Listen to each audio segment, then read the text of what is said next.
What is up, everybody? Welcome back to another video. In this video, we're looking at my top 5 defensive tackles that will be available in this year's 2020 NFL Draft for the Detroit Lions to select. So let's get it started.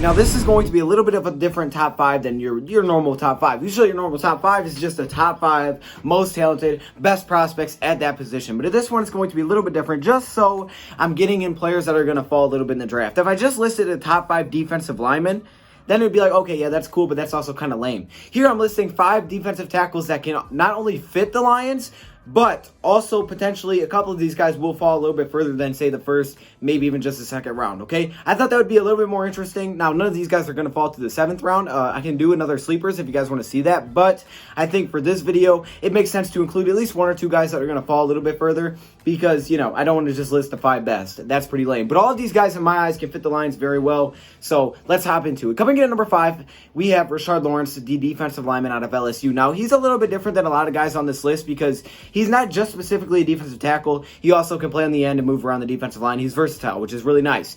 He was listed actually as a defensive end in 2 of his years with LSU. In his first year, he was listed as a defensive tackle as a freshman. But then in his sophomore and junior season, he was listed as a defensive end. And then in his senior season, they just simply listed him as a defensive lineman because he can do it all. He was a very talented player. We really saw him play very well when it came to playoff time. But when you look at his career stats, they look very, very good. He's not only a solid run stopper, but he also is a guy that can get pressure, and he had his very good moments, okay? Coming into his junior season was by far his best season as a defensive end. So I like the versatility here. I really want to have the Lions get another guy that can help get pass rush, but also I want to see a guy that the Lions can bring in to help stop the run. And I think he brings a little bit of both, but at the same time, I feel like this guy can fall to round 3, maybe even round 4, hopefully round 4.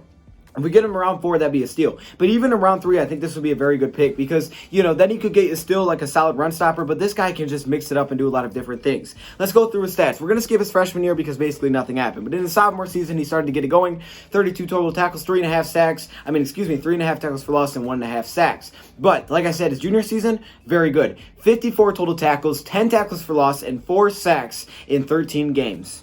That is impressive as heck from a defensive lineman. Again, though, he did play on the end a little bit. And then the senior season, he had 28 total tackles, 6 tackles for loss, and 2.5 sacks in 12 games played. So, you know, a little bit bouncy with his numbers, but again, that's why he's going to fall a little bit. He's not as consistent or maybe as specifically a defensive tackle like some of these other guys, but he is talented, played against a lot of talent at LSU, so I really like the thought of bringing in this guy. He comes in at number 5. Hopping into number 4, we have Raekwon Davis. Now, Raekwon Davis is the defensive lineman from Alabama, and Raekwon Davis is very interesting to me because he is, in my eyes, a very, very good run stopper. We need a run stopper because we were bad at stopping the run last season. It's that simple. And with Damon Harrison really struggling last season, I feel like a new run stopper would help out for sure. And Raekwon Davis is that guy. Now, not only can he stop the run, though, he also did have one season where he completely just broke out and had tons of sacks. I don't know what happened. I don't know. He's also a little bit of versatile, too. But it was just one year he was just balling, and that was his sophomore season. Wasn't able to come close to matching that again. I'm not sure what it was. He actually didn't even play in his most games that year. I don't know what it is, but he actually just completely balled out, and it was great to see. But let's go through the numbers. Freshman season, we're going to skip once again, even though he did have 1 sack as a freshman, which is pretty nice. But as a sophomore, listen to these numbers. If he's consistently doing this, he might be a first-round pick easy. 69 total tackles, 10 tackles for loss, and 8.5 sacks. 8.5 sacks? Holy cow. And 10 tackles for loss. That's what he was doing in his sophomore season. That's impressive. That's crazy good numbers from a defensive lineman. So if you specifically just look at that and you say, okay, let's average that out. Oh, yeah, he's definitely going to be a first-round pick. But since that wasn't that consistent, well, he's probably going to be a second-round pick. And I like this guy as a second-round pick because the injuries don't really worry me. He doesn't have, like, anything serious going on there from what I can tell. Other guys do. Some guys have missed, like, complete full seasons. I don't want to mess with that. I want guys that I can pretty much rely on to be healthy. And I think Raekwon Davis is that guy. In his junior season, not bad. 55 total tackles as well as 5.5 tackles for loss. Still solid in 1.5 sacks. And then in 2019, his senior season, he definitely took a little bit of dip. And I think this is the reason why he's going to fall to the second round. But I do think this is a first-round talent potentially in the second round. That's why I like the thought of him taking him here. That's why I take him on so many mock drafts. He had 47 total tackles, 3 tackles for loss, and 0.5 sacks. Now, that could be a little bit concerning that he's going down. To me, he's still a really good player even in his down years.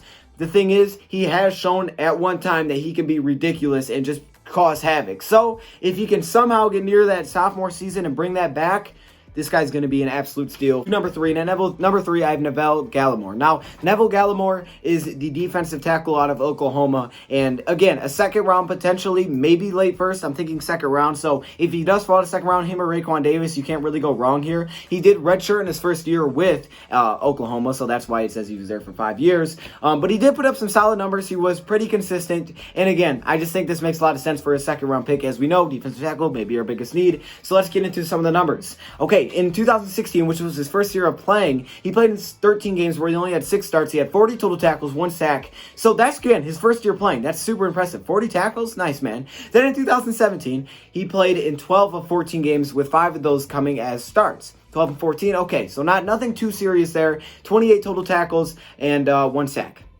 Yeah, nothing beautiful. Then in his junior season, he started to improve, and that's what I really like to see about him, okay? He went from 2016, where it was a solid season. 2017 was like, ooh, that's kind of disgusting. In 2018, he really improved. In 2018, he played in 13 of 14 games, 50 total tackles, 3 sacks, and yeah, that's really good. This is a really good bounce back year. And then finally in his senior season, 29 total tackles, 6.5 tackles for loss, and 4 sacks. So he shows me the mix there once again, just like Rashard Lawrence did, of the ability to not only be a run stopper, but also get some pressure. Now, one thing I love about the thought of Neville Gallimore is how experienced he is. You're at a school for 5 years. You've played a lot of games. He's only played for 4 of those years because one, again, was redshirted. But he was still there. He's got a lot of experience. And he seems like a guy that can come in and be an automatic starter. That's why I like Gallimore. Maybe a little bit more than a guy like Raekwon Davis. But don't get me wrong, I would love Raekwon Davis. Now, let's hop into the top 2. And I think these are obvious. These are both going to be first-round picks. And I'm just going to keep it simple here. I made a video. Basically, I did a video,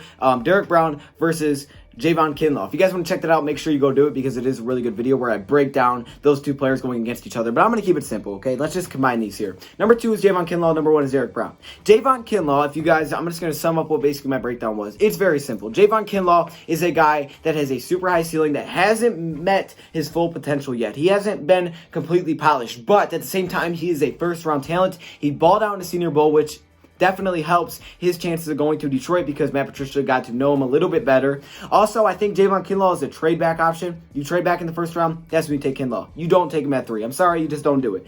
But he hasn't reached that full polished potential yet. However, he has shown to be an extremely impressive, powerful defensive lineman that can get a lot of pressure. And out of South Carolina, he may be their best player. Davon Kinlaw is an absolute stud who just improved as the season went on.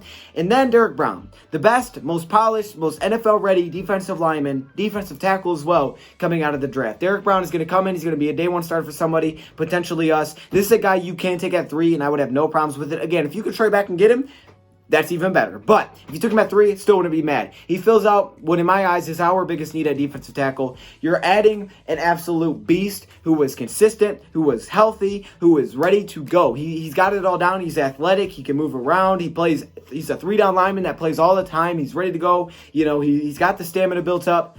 He's just overall ready for the NFL, and he comes in number 1. If you guys want to see those 2 collide in a battle, you guys can go watch my other video where I talked about Davon Kinlaw versus Derrick Brown. You'll see it has a big versus sign on the thumbnail. So there you go. Those are my 5 defensive tackles that we should be looking at in the 2020 draft. Let me know your thoughts, comments below. Who is the best defensive lineman in this draft, and who do you want the Lions to take at defensive lineman? Thank you for watching, and I'm out.